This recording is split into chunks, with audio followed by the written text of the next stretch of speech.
2025-yilni tugashiga ozgina vaqt qoldi. Bu yil hayotimdan chiqqan va yo'limdan nari ketganlarning hammasiga rahmat aytmoqchiman.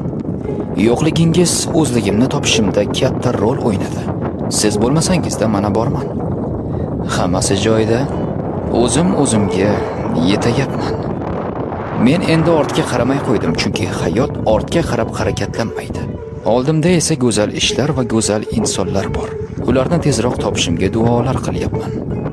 2026 senga murojaat. Xush xabarlar bilan kel. Yomonliklar bilan kelsang ham, endi bunisiga men zotan tayyorman.